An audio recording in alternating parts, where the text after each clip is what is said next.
You're probably familiar, especially if you watch the nonprofits, which you should, about some of the arguments that take place over the banning of books, whether it be because of sexually explicit material or some other mature content. But what happens when that policy backfires on the Bible? Incest, sexual assault, a lot of other really bad stuff happening. Stephen is here to take us away on this article about this subject.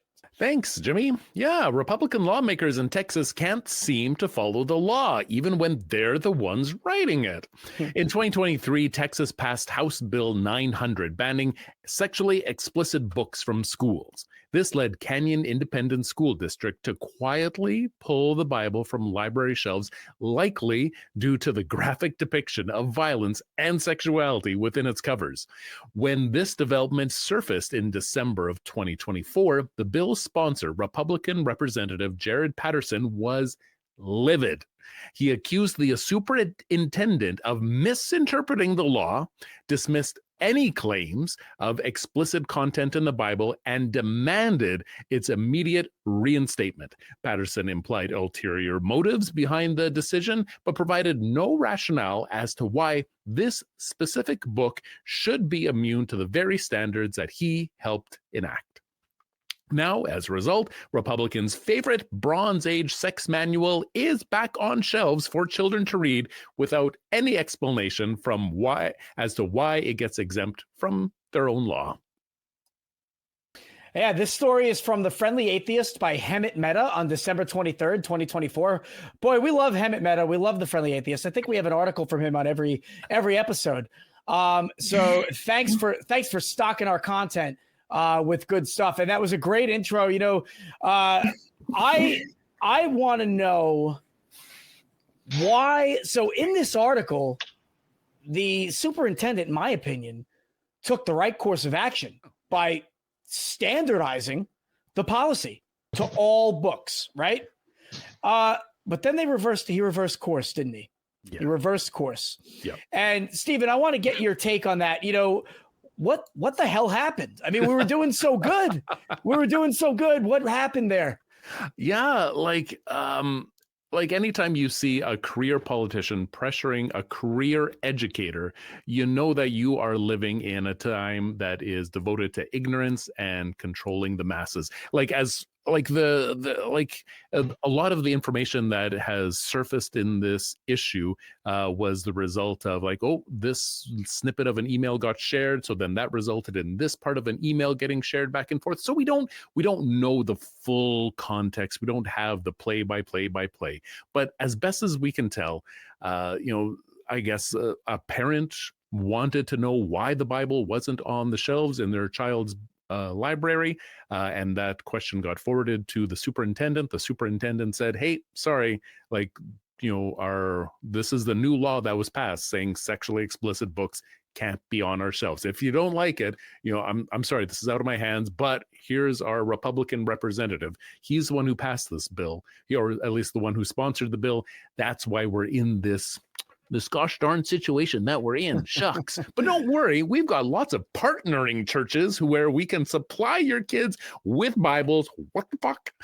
And so when the question got brought to the politician as to why are you saying that the Bible shouldn't be in schools, that's when he went off and said, what the fudge are you talking about? Of course the Bible needs to be in there because the Bible is protected by these laws, and just did not in any way whatsoever address the problem that this book is full of all this vile, reprehensible, sexually explicit content.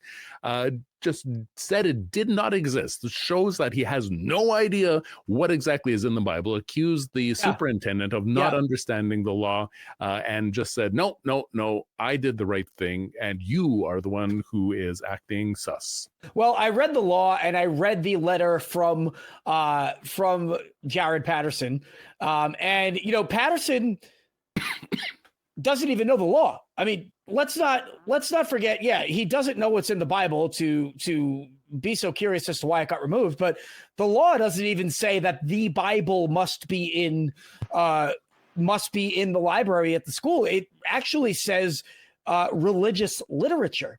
And if you're going to remove sexually explicit religious literature, you can do that and still, or excuse me, if you're going to take snippets out of the literature, you can still have the literature in the book or in the library and not have those explicit. I mean, you can comply with the law and with people's faith.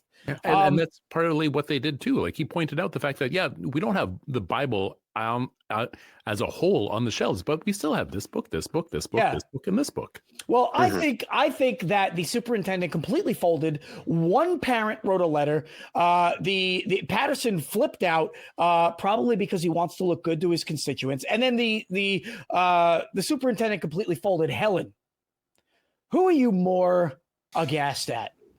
Jared Patterson or the superintendent who completely reversed course when we were doing so good? Oh, definitely the superintendent. Yeah. Okay.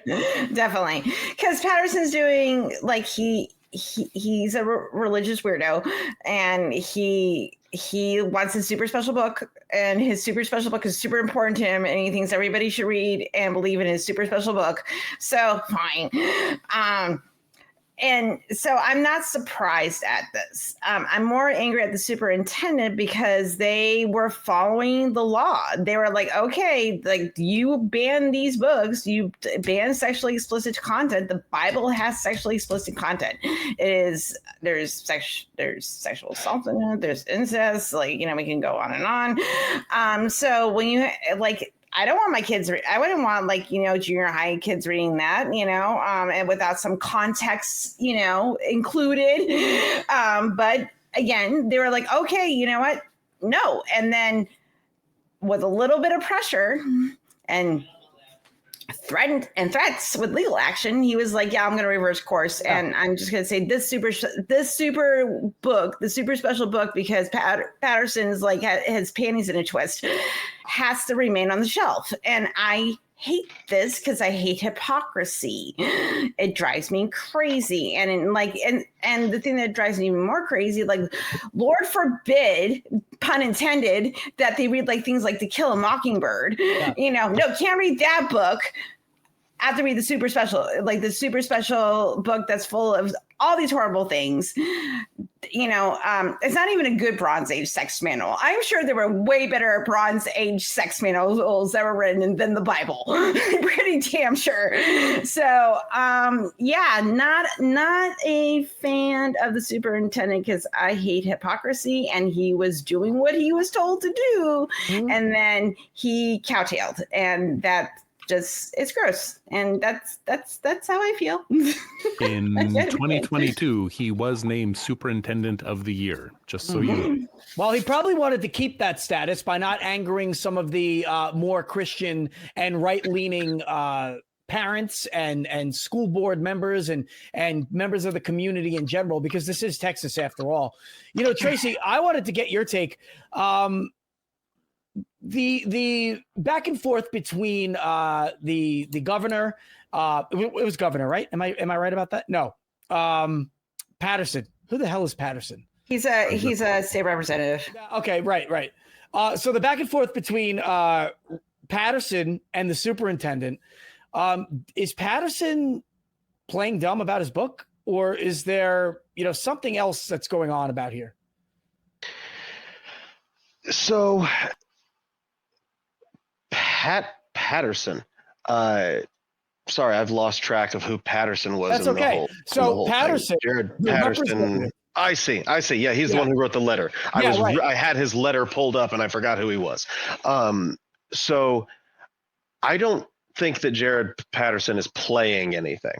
Okay. I think he genuinely doesn't know, because it's easy. Many people will follow the faith and not read their text. So it's really easy to not know about Lot and his daughters because they don't bring that up very much. I think that it's just a case of special pleading, that they want to get their thing in. It doesn't matter by what method, and they don't want things they disapprove of to go in, and it doesn't matter by what method. They want it's just this constant thing of, I want my way, and my way is the way it's going to happen, and we're not going to do anything other than exactly the way I want it to happen. If I were to go approach the world that way, I would never get my way, ever. I would never have any friends. You should run for president. You need to be able to compromise at a certain level here.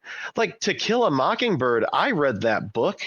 Yeah, it has a few disturbing passages in it, a few disturbing words, but it's not an unpalatable book. The scene with Lot and his daughters is thoroughly unpalatable to me.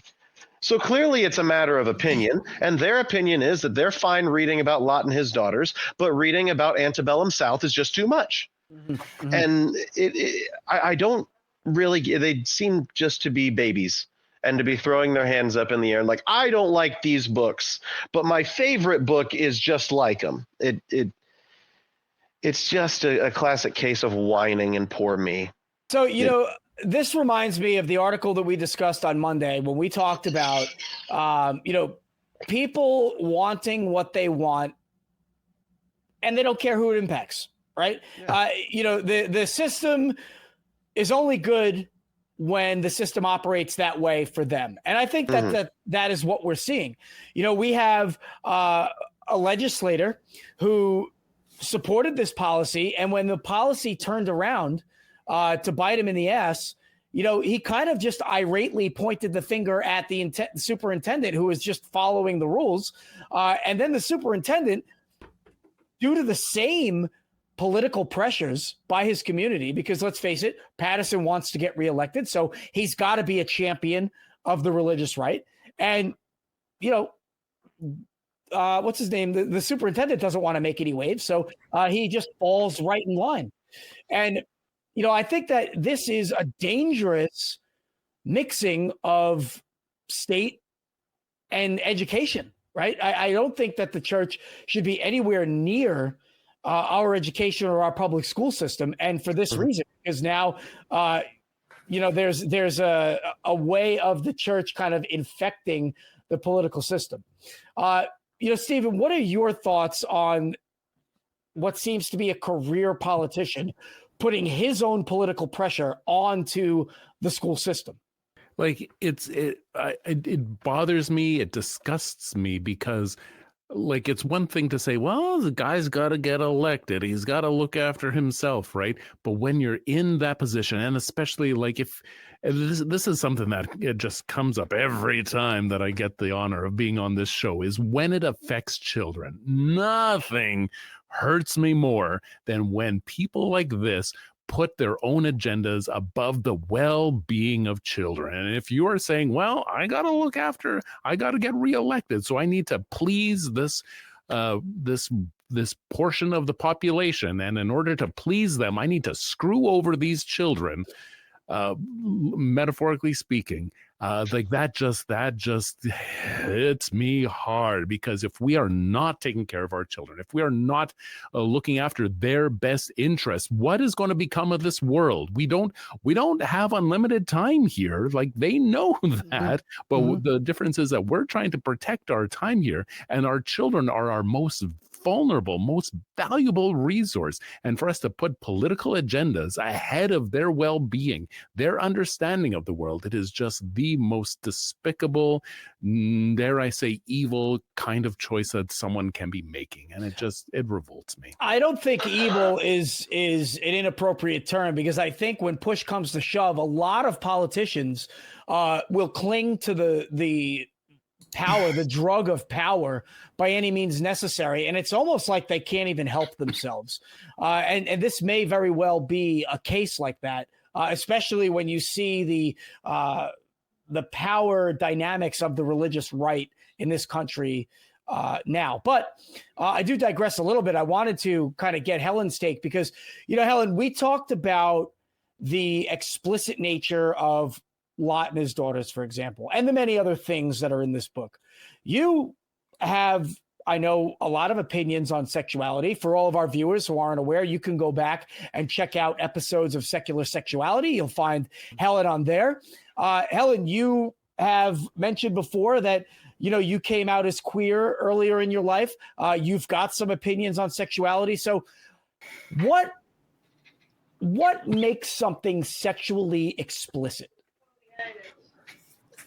So the way I look at it is that things that are sexually explicit. So we as adults understand the complexities and the nuances of human sexuality. Children do not. Okay. But that doesn't mean you can't teach children about sex. You can expose them to, hey, two men, sometimes, women and men like each other, and sometimes, people of the same gender like each other, and they fall in love. Like, this isn't sexually explicit. This is just, people being in relationships. And guess what? That happens all the time. So we know what the line is. We understand how, through science, everybody, how psychologically, we develop from childhood development, childhood psychology into prepubescence through puberty, adolescence into adulthood. We know the track record of that. And teaching appropriate educational, science-backed information about sexuality, about gender, sexual preference, consent would be really great. Teach, how to keep yourself, even teaching kids like bodily autonomy. Like, you can't just go up and touch somebody. You need to ask first, and you get to negotiate how that was. You need to teach that to like a fucking 5-year-old. Like, there has to be that available. And as a queer person, I know because of my own development and different understanding of these things. When you live in a very heteronormative world and you're seen as the deviant because your sexuality is not towing a certain line, you kind of question, especially when you start coming out and you're developing your sexuality, you go, am I the deviant? Am I doing something wrong? But then when you realize, you're like, no, I'm not sexually exploiting children. I'm not exposing children to pornography. I am not doing any sort of grooming or anything like that. I'm just existing as a queer person in the world. That's a difference.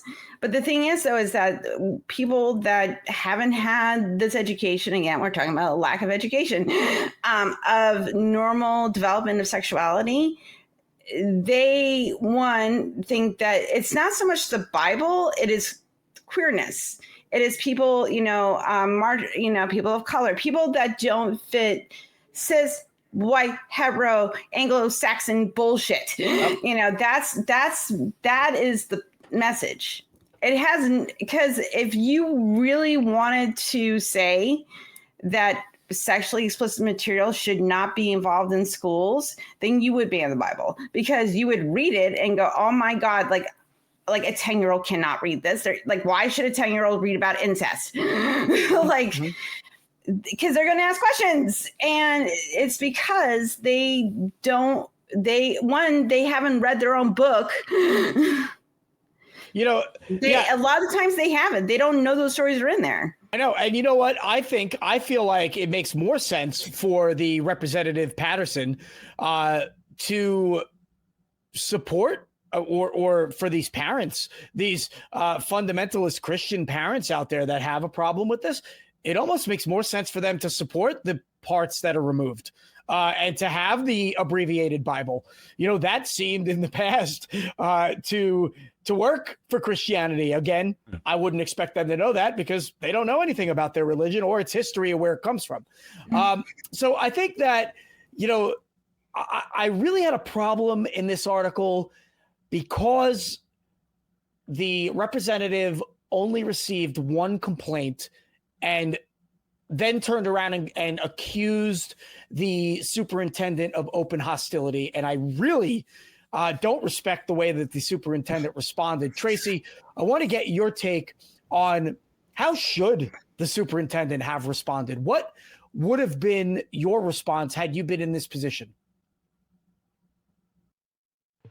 So what I'm going to tell you, Jimmy, is concerning what Mr. Patterson said, if you look up Chapter 28, Section 28.002 of the Texas Education Code, it does not require that the Bible be there.